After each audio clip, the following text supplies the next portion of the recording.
Congratulations to all of you that submitted abstracts this year. Now comes the real work, and that is not only putting together our papers, but getting ready to present our papers.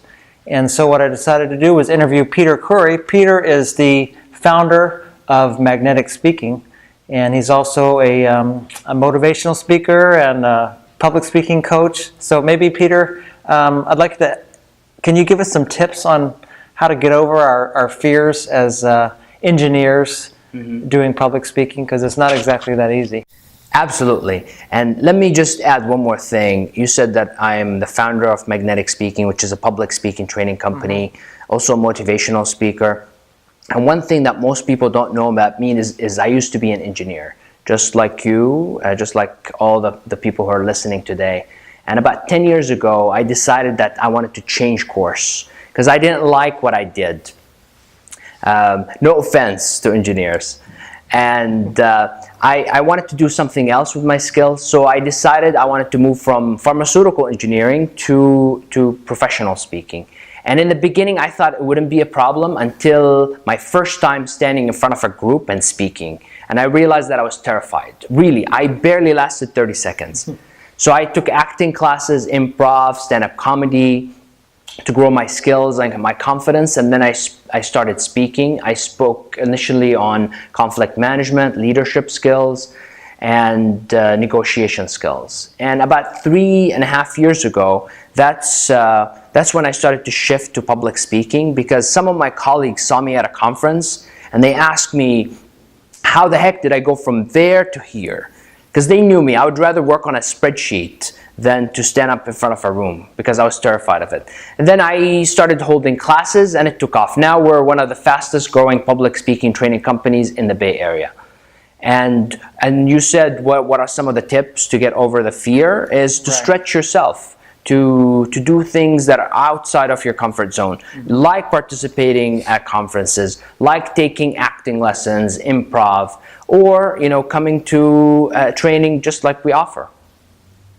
So, Peter, why don't you give us some tips on perhaps how to start a talk off? Maybe that would help us a lot, because I know that, I'm an engineer, and when I get up and start talking, I'm pretty darn nervous, and sometimes I mess up. So maybe you have some tips for us. I would say the number one thing you can do to get over the nervousness is to realize that it's normal. Everybody feels the same way. Everybody's heart goes up. Their heart rate goes up, everybody's temperature goes up, everybody sweats a little, and that's normal. It happens to me, it happens to the president, Barack Obama, it happens to Bush, it happens to anybody who speaks. Now, the only difference between the speakers who have it under control and the speakers who don't have it under control is the interpretation. How do you interpret it? For me, I learned to interpret it as an excitement. So even right now, we're shooting this video, you feel my heart rate, it's up.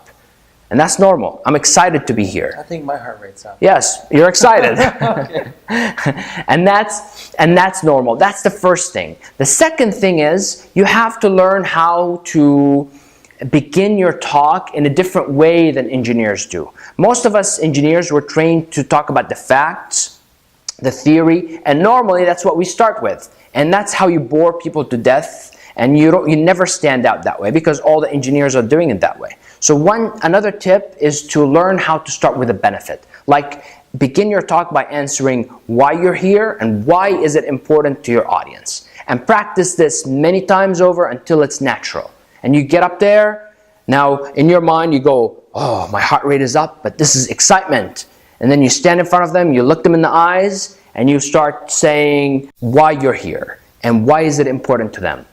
Why is it important for them to listen to the talk? And you have rehearsed it for a while now. This should come out naturally. So, Peter, hopefully we've gotten over our nervousness and we've started off the talk. And next is the talk itself. And so how do we keep the audience engaged, especially when we're talking about a technical subject? We want to keep them awake. And a lot of times, I have to talk after lunch and they may be wanting to sleep, right? Right. Yeah, sure. So there are many techniques. There are many techniques to help the presenter keep engaging the audience. The two that I would recommend to start implementing right away, one is starting every single piece of information with a question.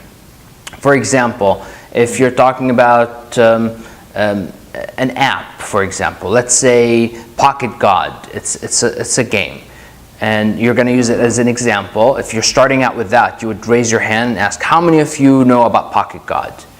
And then if people raise their hands, you acknowledge them. If nobody raises their hand, then you go, that's great, then that's what we're going to talk about today. Okay. The second technique is called a follow-up question. Since you're delivering talks that have a lot of technical information and numbers, it's good every once in a while to check in with the audience and ask them, so does that make sense? So far so good. Are you getting something out of this? And I know it's risky sometimes to ask these questions, but it's really, really important. That's going to keep you on your toes, and it's also going to keep your audience on their toes. Okay. Now, okay, so what about the end of the talk and trying to, summarize, or, how do you think that's best done? The best thing to do at the end of the talk is to remember that as human beings, we like completion. We like a complete circle. So that makes it easy. And if you started the talk in a certain way, you need to end it in the same exact way, because that signals completion to the audience. So to me, in all my talks, all my keynotes, all my sales presentations, all my conference talks, I always end the same way I started. And I mirror image the introduction.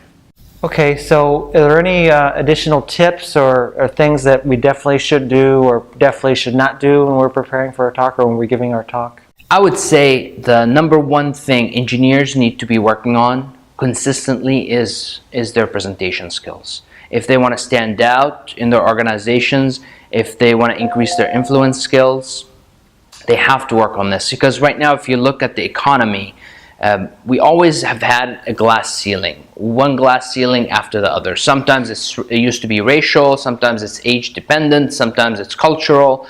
But right now, the glass ceiling is the ability to communicate. And as an engineer, if you work on this skill and stand out, you're going to become the leader in your field. You're going to become the go-to guy or gal in your organization to represent the company at conferences. And that's going to open many, many doors for you.